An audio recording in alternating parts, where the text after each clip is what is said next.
افغانستان نے پاکستان کو باقاعدہ طور پر دھمکی دے دی ہے۔ بھارت اور افغانستان کے تعلقات بھی اہم موڑ پر آ چکے ہیں۔ خواجہ آصف صاحب اپنی عمر کا لحاظ کیجئے اور جھوٹ مت بولیے۔ سوات میں سب کچھ آپ کی آنکھوں کے سامنے ہو رہا تھا، آپ نے اس وقت کارروائی کیوں نہیں کی؟ دہشت گردی وفاق کا سبجیکٹ ہے، صرف صوبے کا نہیں ہے، دونوں ذمہ دار ہیں۔ کے پی کے میں ایک مرتبہ پھر خون کی ہولی کھیلی گئی ہے۔ کسی جتھے کو اسلام آباد یا کسی اور شہر پر چڑھائی کی اجازت نہیں دیں گے، اور صدر ٹرمپ منہ دیکھتے رہ گئے۔ السلام علیکم ناظرین، میں ہوں فہد ہمدانی، آپ کو ڈیجیٹل پلیٹ فارم پر خوش آمدید کہتے ہیں۔ منیر نیازی کا ایک شعر، ایک اور دریا کا سامنا تھا منیر مجھ کو، میں ایک دریا کے پار اترا تو میں نے دیکھا۔ پاکستان کی اگر بات کی جائے، ایک مشکل سے پاکستان نکلتا ہے، 10 مشکلات اور اس کے لیے تیار کھڑی ہوتی ہیں۔ امتحان در امتحانات سے پاکستان گزر رہا ہے، بیرونی محاذ ہو یا اندرونی محاذ ہو۔ ہم سب سے پہلے بیرونی محاذ کی بات کر لیتے ہیں، افغانستان کی بات کریں گے، انڈیا کی بات کریں گے، اور یہ جو ٹرائکیا ہے انڈیا، پاکستان اور افغانستان، اس معاملے کو آج ہم ٹیک اپ کرنے لگے ہیں، اور یہ ویڈیو آپ نے آخر تک دیکھنی ہے۔ اور کم سے کم یہ جو ٹاپک ہے، یہ جو ٹیررزم ہے یا کراس بارڈر ٹیررزم ہے، انڈیا والے بھی یہی کہتے ہیں، افغانستان اور پاکستان ایک دوسرے کو الزامات لگانے پہ لگے ہوئے ہیں، انڈیا اور پاکستان بھی اسی معاملے پہ لگے ہوئے ہیں۔ آج ہم کافی ریسرچ بیسڈ ڈیٹا ہم آپ کے سامنے رکھنے لگے ہیں، اور اس ویڈیو کو، یہ جو سرٹن یہ ٹاپک ہے، اس کو ہم ہولسٹیکلی آج کور کرنے لگے ہیں، پاکستان کے اندرونی معاملات میں بھی اور بیرونی معاملات میں بھی۔ سب سے پہلے تھوڑی سی اس کو ریکیپ کر لیتے ہیں، کل کی اور پرسوں کی جو خبر ہے، جس طریقے سے پاکستان نے افغانستان کو بار بار باور کرانے کے باوجود کہ آپ کے ملک میں تحریک طالبان پاکستان کی جو قیادت ہے وہاں بیٹھی ہوئی ہے، آپ اس کے خلاف کارروائی کریں، یا کم سے کم آپ ان کے خلاف کارروائی نہیں کر سکتے تو کم سے کم انہیں اس بات پہ آمادہ کریں کہ وہ پاکستان کی جو سیکیورٹی فورسز ہیں، خاص کر جو ایکس فاٹا ہے، فیڈرلی ایڈمنسٹریٹو ٹرائبل ایریا ہے، جو اب کے پی کے میں، خیبر پختونخوا میں ضم ہو چکا ہے، اور اس کے علاوہ بلوچستان ہے، بلوچستان میں جو انسرجنسیز ہیں ان کے خلاف یہ پاکستان کی جو سیکیورٹی فورسز ہیں یا پاکستان کی عوام ہے انفیکٹ، اور پاکستان بذات خود ان کے خلاف کارروائیاں نہ کرے۔ ایٹ لیسٹ بار بار کہنے کے باوجود پاکستان نے ہر فورم پہ اس معاملے کو ٹیک اپ کیا ہے، انٹرنیشنل لیول پہ ریجنل جو پاور پلیئرز ہیں، میجر پلیئرز ہیں، ان کو بھی شامل کیا ہے، چائنا ہے، رشیا ہے، اس کے علاوہ ایران کو شامل کیا ہے، سعودی عرب کو بھی پاکستان نے انگیج کرنے کی کوشش کی ہے کہ اس معاملے کو کسی نہ کسی طریقے سے اس کا حل نکالا جائے، لیکن افغان طالبان نے ان کے وہ کان پر کچھ بھی نہیں دھرا، وہ بالکل بھی اس پہ آمادہ نہیں تھے کہ ان کے خلاف کارروائی کریں یا ایٹ لیسٹ انہیں روکیں۔ اب ہوا کیا ہے، پاکستان کیونکہ کافی عرصے سے دہشت گردی میں بہت زیادہ پاکستان نے نقصان اٹھایا ہے، اس میں عوام نے نقصان اٹھایا ہے، اور معیشت کا نقصان بہت بڑا ہوا ہے پاکستان کو، اور اب یہ ہے کہ جو پاکستان کی جو سیکیورٹی ایجنسیز ہیں یا جو لا انفورسمنٹ ہمارے ادارے ہیں، پاک آرمی ہے سب سے فرنٹ پہ، اس کے جتنا زیادہ نقصان ہونا شروع ہو گئے۔ پہلے جناب جوان شہید ہو رہے تھے، 1 2 3 4 10، یہ جناب فگر سامنے آ رہے تھے۔ اب جو سینئر آفیسرز ہیں، جس میں لیفٹننٹ کرنل ہیں، میجر ہیں، یا نچلے رینک کے کیپٹن ہیں، یہ ان کی شہادتیں شروع ہو گئی ہے۔ پاکستان نے مجبور ہو کر ہم بار بار اس بات کو دہرا رہے ہیں، پاکستان نے مجبور ہو کر، یہ بھی کہا جا رہا ہے کہ جناب پاکستان نے بہت بڑا رسک لیا ہے۔ ہم یہ یہاں پر کہہ سکتے ہیں کہ رسک لینا ہی پاکستان کے پاس آخری صرف آپشن رہ گیا تھا، رسک لینے کے علاوہ کوئی پاکستان کے پاس آپشن ہی نہیں ہے، کیونکہ افغانستان سے ان کی کوئی سنوائی نہیں ہو رہی تھی۔ اسی وجہ سے پاکستان نے افغانستان کے اندر جا کر ڈائریکٹ اٹیک کیا ہے۔ کابل میں سرجیکل اسٹرائک کی ہے پاکستان نے، اور کابل میں، پکتیا میں، بلخ میں، اور یہ بھی سننے میں آ رہا ہے کہ قندھار میں بھی کارروائی کی گئی ہے۔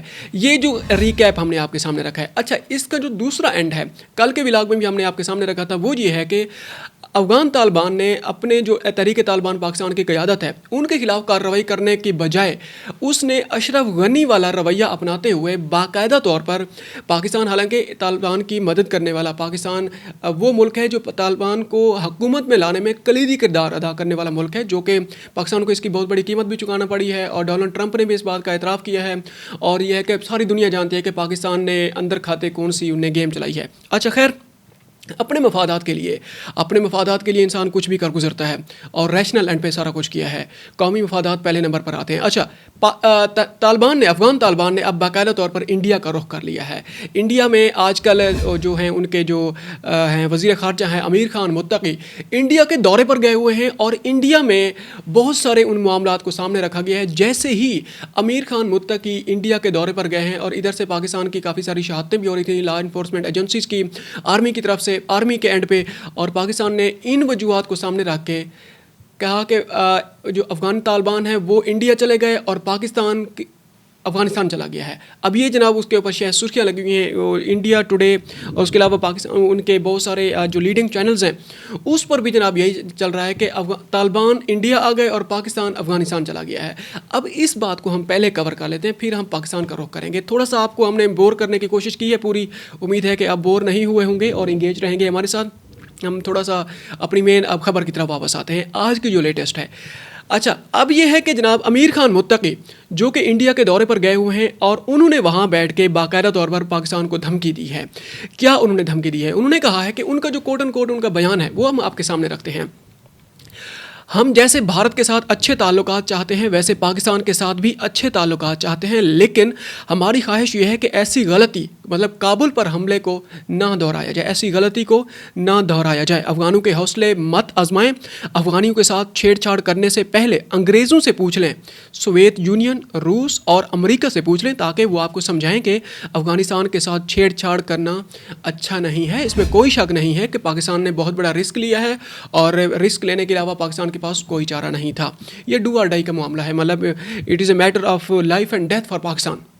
پاکستان نے پھر بھی اس طرح کی بیک لیش یا اس طرح کے ریئیکشن کو سامنے رکھتے ہوئے بھی پاکستان نے ایک ڈائیورژن پالیسی کا انتخاب کیا ہے. اچھا، اب یہ ہے کہ طالبان اور انڈیا کا جو معاملہ ہے کس طریقے سے جہاں پر جو افغان طالبان ہیں انڈیا میں گئے ہوئے ہیں، جو ان کے وزیر خارجہ ہیں، ان کے ایک خبر کو ہم سامنے رکھ لیتے ہیں. بھارت نے باقاعدہ طور پر افغانستان میں اپنا سفارتی مشن بھیجنے کا اعلان کر دیا ہے. افغانستان کے تعلقات اہم موڑ پر آ چکے ہیں بھارت نے کابل میں سفارتی مشن کو سفارت خانے کا درجہ بھی دینے کا باقاعدہ طور پر اعلان کر دیا ہے. اور اس کے ساتھ ساتھ یہ بات صرف یہیں تک ختم نہیں ہوئی. اس ملاقات کے دوران بھارتی وزیر جے شنکر صاحب کے ساتھ، جے شنکر جو بھارتی وزیر خارجہ ہیں، ان کے ساتھ ملاقات کی ہے انہیں امیر خان متقی نے. اس ملاقات کے دوران بھارتی وزیر خارجہ نے افغانستان کے لیے تعاون کے متعدد نکات پیش کیے، جس میں انسانی امداد سے لے کر تعلیمی اور تجارتی شعبوں تک کئی اقدامات شامل ہیں. بھارتی وزیر خارجہ کے مطابق 6 نئے باہمی تعاون معاہدے بھی کیے جائیں گے. یہ جناب وہاں سے ڈیولپمنٹ سامنے آئی ہے. اب دیکھتے ہیں کہ پاکستان اس کو کیسے لیتا ہے. کیوں وہاں پر ڈیولپمنٹ کی غرض سے، وہاں پر ہیومینیٹیرین اس کے گراؤنڈز پہ جو ڈیولپمنٹ کرتا ہے، ایڈ کی صورت میں بھی اشرف غنی کے دور حکومت میں بھی انڈیا پیش رہا ہے. وہاں پر اس نے ڈیمز بنائے، وہاں پارلیمنٹ اس نے بنا کر دی ہے، اور وہاں پر بہت زیادہ روڈ جو سول انفراسٹرکچر ہے، سوشل انفراسٹرکچر ہے، انفیکٹ ہیلتھ ہے، تعلیم ہے، اس میں انڈیا نے بہت بڑی انویسٹمنٹ کی تھی، بلینز آف ڈالرز کی. اس میں کوئی شک نہیں ہے. لیکن پاکستان ہمیشہ سے انڈیا کی جو افغانستان کے اندر جو موجودگی ہے اس کو صرف اور صرف یہی سمجھتا ہے کہ یہ افغانستان میں بیٹھ کے پاکستان کے خلاف، خاص کر بلوچستان میں پاکستان کے خلاف کارروائیاں کرتا ہے. اس کو باقاعدہ طور پر پاکستان یہ سمجھتا ہے کہ افغانستان انڈیا کے لیے ایک اڈا بن چکا ہے. اب یہ دیکھتے ہیں کہ تاریخ ایک مرتبہ پھر اپنے آپ کو دہرا رہی ہے، اور پاکستان، انڈیا، افغانستان اب آنے والے وقت میں کیسے معاملات چلائیں گے یہ، یا انڈیا کی افغانستان کے اندر جو موجودگی ہوگی پاکستان اس کو کیسے ٹیکل کرے گا. کیا پاکستان تاریخ میں جس طریقے سے اشرف غنی کے دور حکومت میں ڈیورنگ وار آن ٹیرر اس وقت جیسے انہوں ٹیکل کیا تھا، کیا اب بھی پاکستان ویسا کرے گا؟ یہ کویشچن آپ کے لیے ہے، اور آپ نے اس کا تجزیہ کر کے اپنا تجزیہ آپ نے ہمیں کمنٹ باکس میں آپ نے بتانا ہے. ہم اگلی خبر کی طرف واپس جاتے ہیں. اچھا، اب یہ ہے کہ جناب پاکستان کی بات کرتے ہیں. پاکستان کے اندر اسی کی کڑی ہے، اسی کو تھوڑا سا آگے بڑھاتے ہیں. ہمارے جناب وزیر خارجہ ہیں، وزیر دفاع خواجہ آصف صاحب نے جناب بار بار یہ الزام لگایا ہے، اور یہ جو خاص کر ہم اس میں ملٹری اسٹیبلشمنٹ کو بھی شامل کر لیتے ہیں. ملٹری اسٹیبلشمنٹ ہماری فوج، ہمارا ملک، ہمارا سب کچھ، ہمارا مطلب یہ ہے کہ ہماری آنکھوں کا تارا، سب کچھ ہمارا. ہم ملٹری اسٹیبلشمنٹ کے جو خدشات ہیں اس کو بھی ہم تھوڑی دیر کے لیے سامنے رکھ لیتے ہیں. Being a critical patriot, critically ہم چیزوں کو دیکھتے ہیں، کریٹیکلی ہم ایویلیویٹ کرتے ہیں. اب یہ ہے کہ ملٹری اور پولیٹیکل اسٹیبلشمنٹ دونوں کہہ رہی ہیں کہ عمران خان کو وہ مورد الزام ٹھہرا رہے ہیں کہ عمران خان کی وجہ سے KPK کے اندر دہشت گردی ہے، اور یہ ہے کہ طالبان کو لانے والا عمران خان ہے. ٹھیک ہے، تھوڑی دیر کے لیے اس بات کو مان لیتے ہیں، لیکن یہاں پر بہت سارے جو ہمارے سوشل میڈیا کے صارفین ہیں، یا میڈیا کے جو مین اسٹریم میڈیا کے جو پولیٹیکل اور جو ہیں ڈیفینس انالسٹ ہیں وہ بھی یہ سوالات کر رہے ہیں. ٹھیک ہے, مین اسٹریم میڈیا پہ تو یہ چیز نہیں چلتی, لیکن ہم سوشل میڈیا جو کہ بہت بڑی ریالٹی ہے, اور آج کی دنیا میں سوشل میڈیا کی ریالٹی اٹس اے فینامنا, اور اس فینامنے کو کوئی نگیٹ نہیں کر سکتا, اس کی افادیت کو اور اس کی پاور کو اور اس کی یہ آؤٹ ریچ کو. اس میں جناب کافی سارے سوالات اٹھائے جا رہے ہیں. ان نے ایک جناب ہمارے جناب وہ ہے ڈیلی پاکستان کے نام سے جناب ایک پلیٹ فارم ہے, بہت بڑا پلیٹ فارم ہے, ملینز آف اس کے فالوورز ہیں. انہوں نے جناب ہم ان کی خبر کو کوٹ کرنے لگے ہیں. انہوں نے ایک سوال کیا, انہوں نے کہا ٹھیک ہے عمران خان لے آیا ہے. اچھا, ملٹری ہماری اسٹیبلشمنٹ نے بھی یہی سوال کیا کہ عمران خان اس کو لانے والا ہے, عمران خان پہ انہوں نے مورد الزام ٹھہرایا ہے. لیکن یہاں پر ایک سوال ہے, خواجہ آصف صاحب اپنی عمر کا لحاظ کیجیے اور جھوٹ مت بولیے. مراد سعید چلاتا رہا, شور مچاتا رہا, آپ سب کو جگانے کی کوشش کرتا رہا, اور آپ اپنے محسن جنرل باجوہ کے ساتھ مل کر رجیم چینج آپریشن کے بعد دہشت گردوں کو انٹری دیتے رہے. اس میں کوئی شک نہیں ہے. سوات میں اور کے پی کے بہت سارے اضلاع میں باقاعدہ طور پر ہم خود اس کے گواہ ہیں, اور یہ ادارے بھی, یہ ویڈیوز بھی سوشل میڈیا پر اویلیبل ہیں. سوات میں کس طریقے سے طالبان دندناتے پھر رہے ہوتے تھے, وہاں پر احتجاج کیے گئے, مارچ نکالے گئے. پی ٹی آئی کی جو قیادت ہے, لیڈنگ قیادت ہے, ہم اس کی بات کر رہے ہیں, جناب مراد سعید کی بات کر رہے ہیں. باقی وہاں پر اس وقت کے جو وزیر اعلیٰ بھی تھے وہ بھی اس میں پیش تھے کہ جناب ہمارے جو سیکورٹی ادارے ہیں ان کے خلاف کارروائی کیوں نہیں کرتے. ایک مرتبہ ڈی ایس پی کو گرفتار کیا گیا, ایک مرتبہ جناب میجر کو جناب انہوں نے کڈنیپ کر لیا ہے, اور جو اس کی ٹیریٹری ہے, جو سویلین آبادی جہاں پر آباد ہے, وہاں پر باقاعدہ طور پر طالبان وہاں گشت کرتے تھے, وہاں پھر رہے ہوتے تھے. ان کی ویڈیوز بھی موجود تھیں کس طریقے سے مٹا کے قریب یا اس کے قریب مینگورا کے قریب سے جناب ان کے قافلے گزرتے تھے, اور اس کی پریزنس میں وہاں پر پھر رہے ہوتے تھے. اسی سے اندازہ لگائیں, اس وقت کہا گیا تھا, کے پی کے کی عوام نے بہت زیادہ شور کیا تھا کہ لوگ واپس آ رہے ہیں, ان کو سہولیات مہیا کر رہا ہے, اور اس کا ذمہ دار کون ہے. اس بات کا جواب چاہیے, عوام کو جواب چاہیے, ہمیں جواب چاہیے کہ اس بات کا کیا جواب ہے آپ کے پاس. اگر عمران خان لایا ہے, ٹھیک ہے, وہ لے بھی آیا ہے, تو آپ نے کیا قدم اٹھایا ہے جب وہ بالکل سویلین آبادی کے ساتھ ہی دندناتے پھر رہے ہوتے تھے. اچھا, اس کے علاوہ جناب یہ ہے کہ ہماری جو D G I S P R ہیں, یہ آج کل کے پی کے دورے پہ ہیں. کے پی کے میں کور کمانڈرز آفس پشاور میں انہوں نے کل ایک پریس کانفرنس کی ہے. بڑی عام قسم کی پریس کانفرنس تھی, اس کے اوپر بڑی باتیں ہو رہی ہیں. انہوں نے جو پریس کانفرنس کرنے کی ہمیں مین جو ریفلیکشن سامنے آئی ہے وہ یہ ہے کہ اسی تناظر میں ہی ہم بات کو آگے بڑھا رہے ہیں. اس میں ان کا جو مین مدعا تھا وہ یہ ہے کہ جو نئے نامینیٹڈ جو وزیر اعلیٰ ہیں سہیل آفریدی, ان کی باقاعدہ طور پر مخالفت کی گئی ہے. کیوں؟ اس سے پہلے گنڈا پور تھے, علی امین گنڈا پور, تو وہ تو جناب اپنا بہانہ بنا کے جناب گم ہو گئے ہوں. وہ ان کی بات بھی سنتے تھے, ملٹری اسٹیبلشمنٹ کے ساتھ باقاعدہ طور پر آن بورڈ ہوتے تھے, اور ان کی بات مانتے تھے. شور شرابہ کرنا, ان کو جناب اسپیس مل جاتی تھی, آؤ یار آؤ فیس سیونگ کے لیے آؤ, اور پھر یہاں سے چلے جاؤ, بھاگم بھاگ میں, اور اس طرح معاملہ چل رہا تھا. لیکن جو سہیل آفریدی ہیں, عمران خان صاحب نے جن کو نامینیٹ کیا ہے بانی تحریک انصاف نے, انہوں نے جناب, اب یہ تھوڑی ان کی ہاکش پرسنالٹی ہے, تھوڑا ان کو بولنے کا کچھ زیادہ ان میں انرجی ہے, اور اس طریقے سے جو ہماری ملٹری اور پولیٹیکل اسٹیبلشمنٹ ہے, اس میں جناب خورشید احمد جو ہیں, اس کے جو ہیں سیاستدان ہیں پاکستان مسلم لیگ نون کے, ان کا بھی ایک بیان سامنے آیا ہے. انہوں نے کہا کہ کچھ بھی ہو جائے, گورنر کے ذریعے ہم سہیل آفریدی کو اقتدار میں آنے سے سی ایم شپ کے راستہ ان کا کسی نہ کسی طریقے سے روکا جائے. یہی بات جناب انہوں نے کی ہے. خیبر پختونخوا میں ریاست مخالف قیادت نہیں لائی جا سکتی, یہ D G I S P R کا بیان آیا ہے. اور لاسٹ نائٹ 91 میں سے 82 ایم پی ایز جناب تحریک انصاف کے پشاور میں اکٹھے ہوئے ہیں کہ سی ایم شپ کا باقاعدہ طور پر انتخاب کیا جائے اس میں کے پی کے اسمبلی میں. اب یہ دیکھتے ہیں کہ ایک طرف ملٹری اسٹیبلشمنٹ ہے, ایک طرف پولیٹیکل اسٹیبلشمنٹ ہے, اور درمیان میں جناب کے پی کے آ چکا ہے. کے پی کے کو کس طریقے سے, کے پی کے جو ایم پی ایز ہیں ان کو کس طریقے سے اپنے نائب وزیر اعلیٰ جس کا انتخاب انہوں نے کیا ہے, بانی تحریک انصاف عمران خان نے کیا ہے, اس کو کس طریقے سے سلیکٹ کرتے ہیں. اب یہ ہمیں دیکھنے کو ملے گا. یہ آج ہی یہ خبر سامنے آپ کے آ جائے گی, اور اس میں جو مزید ڈیولپمنٹس ہوں گی وہ ہم آپ کے سامنے رکھیں گے. اب تک ہمارے پاس صرف یہی اطلاعات ہیں. اچھا, آگے بڑھتے ہیں جناب. یہ ڈیرہ اسماعیل خان سے جناب آپ کے سامنے جناب ایک خبر رکھتے ہیں. اس میں ڈیرہ اسماعیل خان میں ایک بہت ہی افسوسناک واقعہ پیش آیا ہے. یہی کڑی آگے بڑھ رہی ہے اسی خبر کی ہی, آپ نے جڑے رہنا ہے, آپ کو نظر آ جائے گا. اچھا, اس سے پہلے ہم آپ کو ایک اور بات کرنے لگے. اس میں یہ ہے کہ ہمارے جو D G I S P R ہیں لیفٹیننٹ جنرل احمد شریف چودھری صاحب, انہوں نے ایک گورننس کی انہوں نے بات کی. کے پی کے میں گورننس کے گیپس ہیں, اس کی بات کوئی نہیں کرتا. اور اس کے علاوہ یہ ہے کہ جو سیاستدان ہیں وہ باقاعدہ طور پر وہاں جو آپریشنز ہوتے ہیں اس اس کی سپورٹ نہیں کرتے. اس میں کوئی شک نہیں ہے کہ ہمارے جو KPK کی جو سیاسی قیادت ہے انہوں نے باقاعدہ طور پر کئی مرتبہ اس بات کا اعلان کیا ہے کہ ہم اس آپریشن کی حمایت نہیں کرتے. خاص کر بانی پاکستان تحریک انصاف کی جو وہ ہے وہاں پر جو گورنمنٹ بیٹھی ہوئی ہے, یا پہلے KPK میں وہ جو تھی علی امین گنڈا پور, وہاں پر جو پروونشل چیف ایگزیکٹو تھے. اب یہ ہے کہ اس کا ثبوت ہم آپ کے سامنے رکھنے لگے ہیں. اس میں کوئی شک نہیں ہے گورننس کے بہت زیادہ گیپس ہیں. ہم اس بات کا باقاعدہ طور پر اعتراف کرتے ہیں.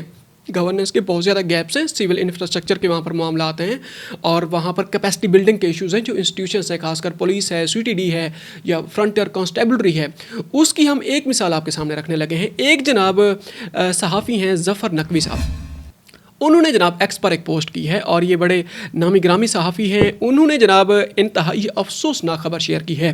ڈیرہ اسماعیل خان میں تقریباً 50 پولیس کے جوانوں کی شہادت کی اطلاعات آ رہی ہیں.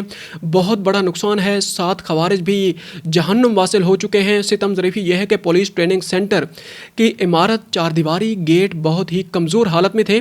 شہر سے نکل کر سنسان جگہ پر تھی. کئی دفعہ انٹیلیجنس وارننگ آئی تھی کہ اس جگہ کا حملہ ہو سکتا ہے, لیکن صوبائی حکومت نے کچھ بھی نہیں کیا. آج اتنی بڑی تباہی ہو گئی ہے, اور پروردگار تو ہم پہ کرم فرما. یہ کیا ہوا ہے کہ وہاں پولیس ٹریننگ سکول ہے ڈیرہ اسماعیل خان میں. ڈیرہ اسماعیل خان وہ ڈسٹرکٹ جس سے وزیر اعلیٰ ہے علی امین گنڈا پور, جو سابقہ وزیر اعلیٰ تھے KPK کے, ڈیرہ اسماعیل خان سے تھے. اور یہ ہے کہ انہی کے ڈسٹرکٹ میں اتنا بڑا حملہ ہوا ہے. گورننس کے اتنے زیادہ گیپس ہیں. انٹیلیجنس رپورٹس آ رہی ہیں کہ یہاں حملہ ہو سکتا ہے. آپ نے کیوں نہیں اس کی سیکورٹی کے بندوبست کیے؟ اس کا بھی فوج ذمہ دار ہے کیا؟ اس کی بھی جو فیڈرل گورنمنٹ ہے وہ ذمہ دار ہے؟ کم سے کم آپ اس کی سیکورٹی کو تو یقینی بنا سکتے ہیں مقامی پولیس کے ذریعے. اس کے علاوہ باقی جو ادارے وہاں پر FC آپ تعینات کر سکتے ہیں, رینجرز تعینات کر سکتے ہیں, کچھ بھی کر سکتے ہیں. اس کی دیواریں مضبوط ہو سکتی ہیں, اوپر خاردار وہ لگ سکتی ہے, تاریں لگ سکتی ہیں, کچھ بھی ہو سکتا ہے.